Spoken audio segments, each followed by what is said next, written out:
할렐루야. 네, 이 새벽에 나오신 여러분이 우리 주님의 축복과 은혜가 함께하기를 간절히 바랍니다.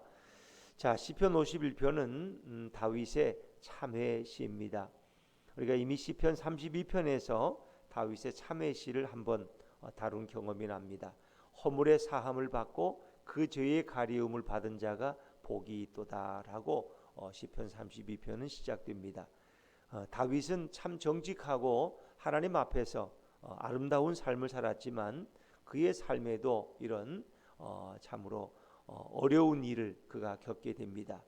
나라가 안정되어지고 그가 이제 전쟁을 치룰 때 스스로 직접 전쟁에 나가지 아니하고 부하 장군을 보내죠. 그리고 자신은 옥상을 거닐다가 그의 마음속에 유혹을 받게 됩니다. 바로 밧세바가 목욕하는 장면을 보게 되고 그런 마음이 동해서 그 여인을 알아보고 데려오게 해서 동침하죠. 근데 그 일이 한 번이었는지 두 번 있는지 모르겠어요. 그 후로 다윗이 알게 된 것은 밧세바가 임신하게 됐다는 것입니다.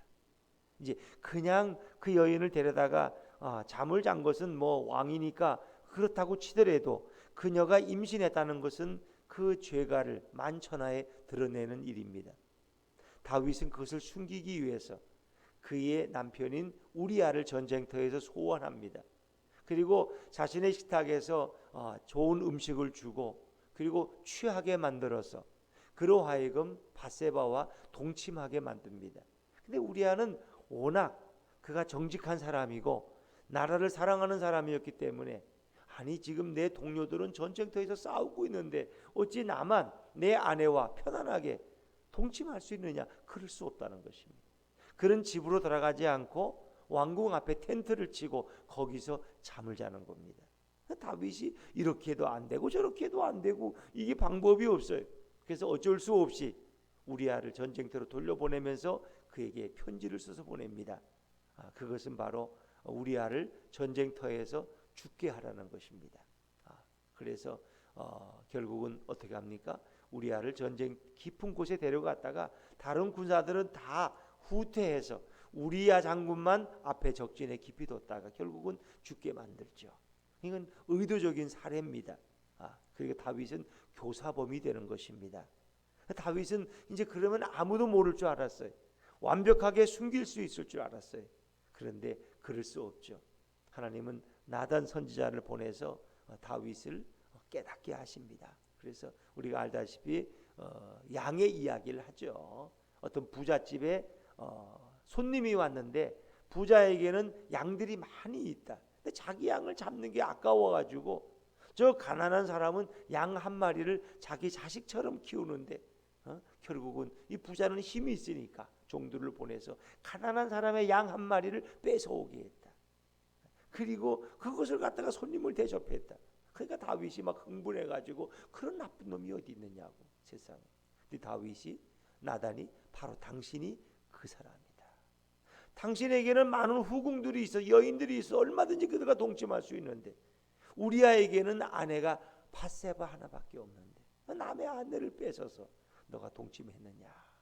그리고 그것이 간통으로 끝나는 것이 아니라 살인죄까지 범하고 하나님 앞에 그것을 은폐하려고 했던 그것을 나단이 지적할 때 다윗의 이제 훌륭함은 그거죠. 그가 자기 죄를 솔직하게 고백하고 하나님 앞에 무릎을 꿇는 거죠. 그 다윗이 그 죄에 대해서 가슴 아파하며 통회하며 가슴을 치며 그래서 우리가 시편에 보면은 그가 눈물로 요를 적시는 이런 그 애통하는 과정을 겪게 되죠. 그리고 하나님께서도 다윗을 용서하시죠. 그리고 다윗의 생명을 걷어가지 않습니다. 물론 그 일로 인해서 다윗의 인생에 많은 또 어려움도 겪습니다만은 하나님은 그 일을 하나님은 용서하시죠.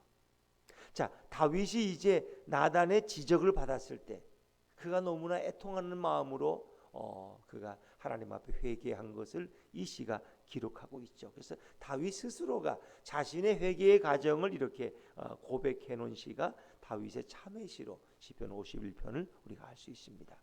다윗은 먼저 자기 죄를 깨닫죠. 사람이 회개하려면 자신이 죄인임을 먼저 알아야 돼요. 내가 무슨 죄가 있냐? 나는 죄진 게 없다. 이런 사람은 백날 가도 회개할 수가 없는 거예요. 자신이 죄인임을 고백하는 그 다윗은 자신이 죄악 중에서 자기 모친에게서 출생했다고 자신의 원죄부터 그는 깨닫죠. 내가 내 죄가를 안다. 그는 자신이 지은 이 죄를 하나도 부인하지 않습니다. 그는 밧세바와의 사건, 우리아를 또 적진 깊숙이 일어서 죽게 만든 이런 살인죄, 이 모든 것을 그는 그대로 다 인정하고 그래서 고백하는 것입니다.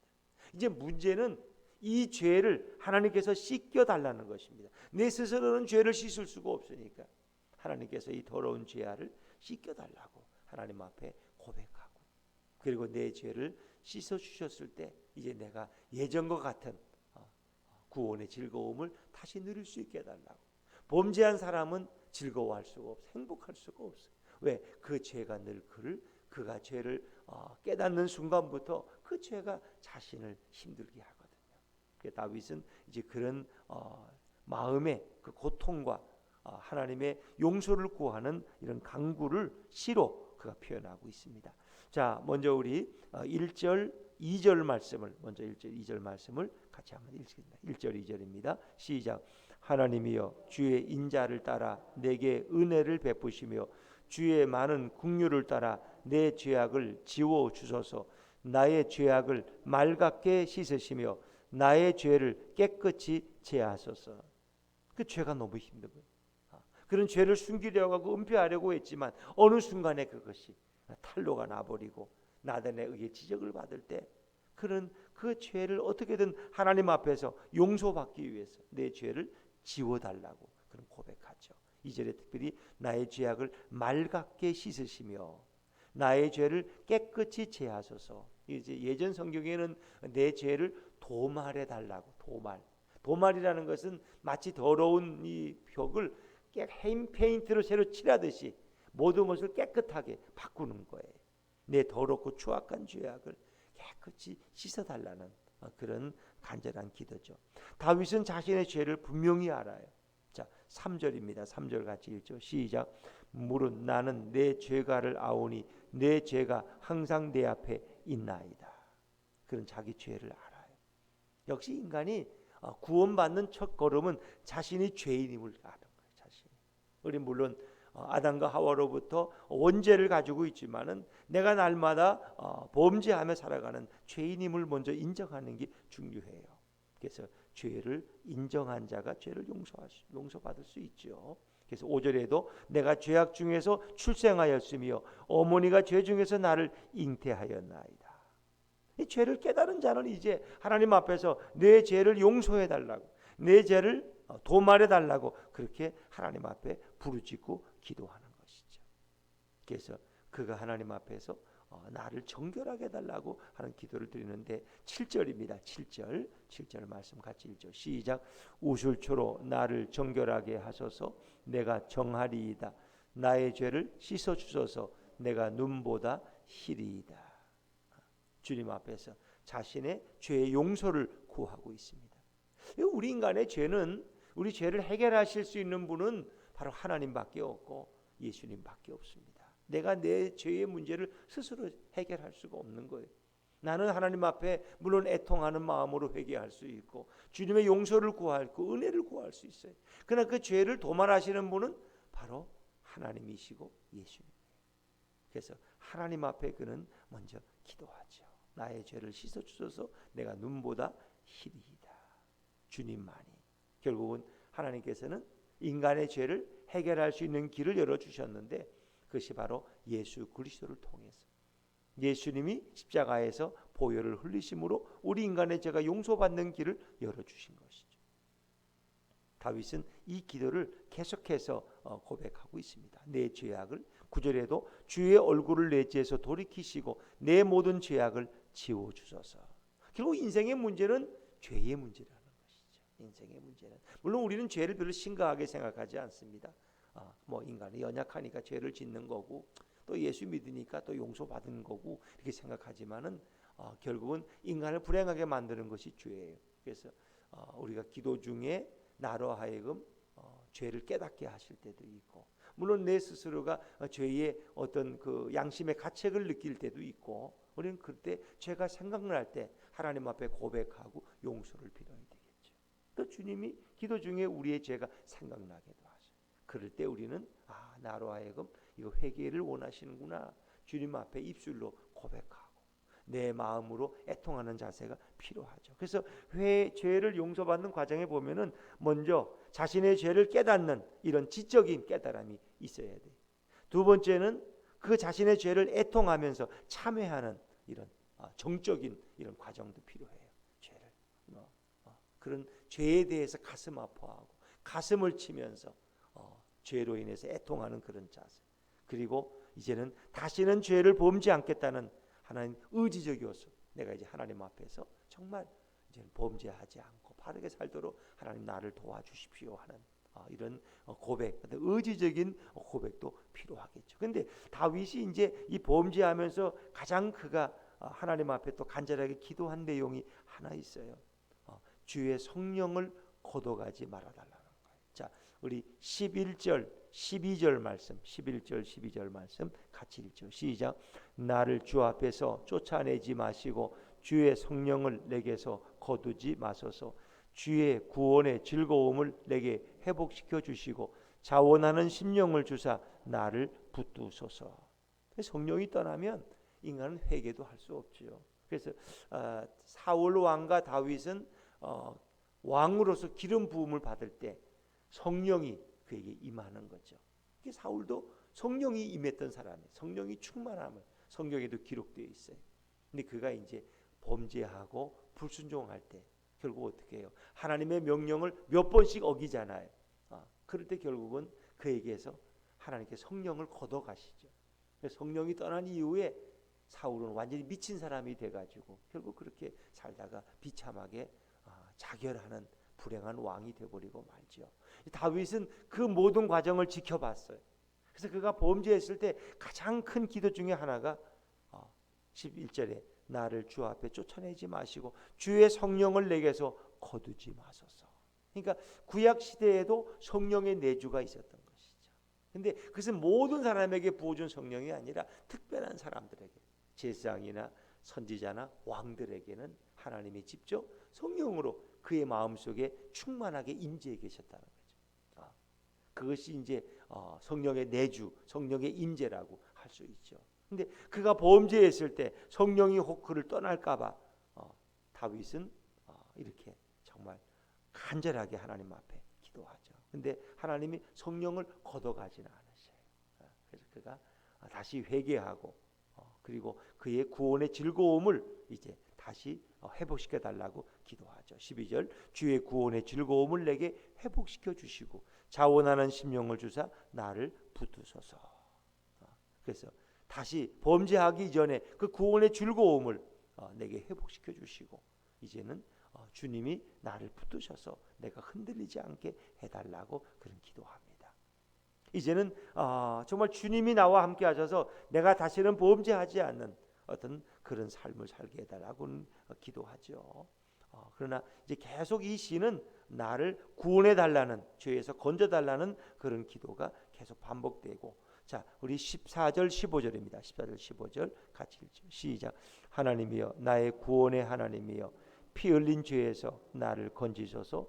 내 혀가 주의 의를 높이 노래하리이다. 주여 내 입술을 열어 주소서. 내 입이 주를 찬송하여 전파하리이다. 이제는 그가 어떤 삶의 변화를 다짐하죠. 내가 이제는 주님을 찬양하고 주님을 전파하고 주님을 높이는 그런 삶을 살겠다고 다윗은 이제 굳게 마음속에 다짐하고 또 그렇게 고백하고 있습니다. 자, 다윗은 깨닫는 게 하나 있어요. 하나님이 가장 기뻐하시는 그 마음은 자신이 죄인임을 인정하고 애통하는 그런 마음을 주님이 가장 기뻐한다는 걸 알아요. 자, 우리 17절입니다. 17절 같이 읽죠. 시작. 하나님께서 구하시는 제사는 상한 심령이라. 하나님이여 상하고 통회하는 마음을 주께서 멸시하지 아니하시리이다. 다윗은 자신이 용서받은 것을 이제 확신하게 되는데, 하나님은 이런 제사와 번제를 기뻐하시지만 하나님이 가장 구하시는 제사는 상한 심령이다. 그러니까 회개가 없는 이런 많은 번제물의 제사보다도 상한 심령이라는 것은 내가 죄인임을 깨닫고 그리고 하나님 앞에서 겸손함으로 깨어진 상태로 드리는 자신의 심령, 나는 죄인입니다 하는 그 고백, 그것을 상한 심령이라고 표현하죠. 하나님께서 구하시는 제사는 상한 심령이라. 상하고 통회하는 마음을 주께서 멸시하지 아니하시리이다. 다윗은 이런 아주 귀중한 참회의 고백을 기록하고 있죠. 어찌 보면 지금도 그렇습니다. 하나님이 가장 기뻐하는 그 제사는 우리가 죄인임을 고백하는 것, 깨어진 마음으로 하나님 앞에 애통하는 마음으로 나아가는 거예요. 그래서 주님께서는 애통하는 자가 복이 있다 그렇습니다. 애통하는 자가. 이제 구원파들이 주장하는 것은 사람이 한번 용서받았으면 이젠 죄인이 아니라고 그들은 그렇게. 그러나 그것은 성경 전체를 보면은 잘못된 교리입니다. 우리는 늘 하나님 앞에서 용서받지만 우리는 또 연약한 죄인임을 고백하면서 주님의 은혜를 구하는 것입니다. 그래서 주님의 성령의 도움이 우리에게 필요하시고 또 예수님이 우리 안에 임재하심으로 우리는 그 죄를 줄여가고 성화의 삶을 살아갈 수 있는 것입니다. 그래서 우리가 처음 예수를 믿고 죄가 용서받고 주님이 우리를 의롭다고 하실 때 우리는 그것을 의인이라고 신학적인 표현을 쓰고 그리고 성령의 임재하신 가운데서 날마다 죄를 줄여가는 거룩해지는 삶을 우리가 성화라고 그렇게 부르고 그리고 이제 주님과 함께 영원히 거할 때 우리는 정말 영광스러운 그런 몸을 갖게 되는데 그것을 우리가 영화라고 그렇게 신학적으로 표현합니다. 그래서 우리는 이 땅을 살아가지만 우리는 의인이 완전한 의인이 아니라 우리는 용서받은 의인이고 오늘도 회개하는 의인이라고 생각하면 되겠습니다. 예수님의 보혈로 우리 죄가 용서받고 우리는 의롭다 인정받을 뿐이지 날마다 우리는 주님 앞에서 깨어 기도하지 않으면 또 범죄할 수 있고 또 나락으로 떨어질 수 있는 존재다. 그래서 우리 날마다 깨어서 주님의 은혜를 구하고 그러나 우리 안에 성령님이 계시고 예수님이 계시기 때문에 우리가 우리 죄를 고백할 때마다 늘 용서받을 수 있는 것이죠. 그래서 성경의 가장 정말 은혜로운 말씀은 요한일서 1장 8절과 9절 말씀이 제가 읽어드리고 마치도록 하겠습니다. 요한일서 1장 8절과 9절인데 만일 우리가 죄가 없다고 말하면 스스로 속이고 또 진리가 우리 속에 있지 아니할 것이요 만일 우리가 우리 죄를 자백하면 그는 미쁘시고 의로우사 우리 죄를 사하시며 우리를 모든 불의에서 깨끗하게 하실 것이요 그랬습니다. 또 요한일서 1장 7절에 보니까 그 아들 예수의 피가 우리를 모든 죄에서 깨끗하게 하실 것이요. 우리가 언제든지 죄를 자백하면 주님은 우리 죄를 용서하신다는 거예요. 그 아들 예수의 피가 우리를 모든 죄에서 깨끗하게 하신다고 성경은 말씀합니다. 우리는 그 말씀을 붙들고 오늘도 예수님 안에서 주님과 함께 동행하는 아름다운 하루가 되시기를 주의 이름으로 축원합니다.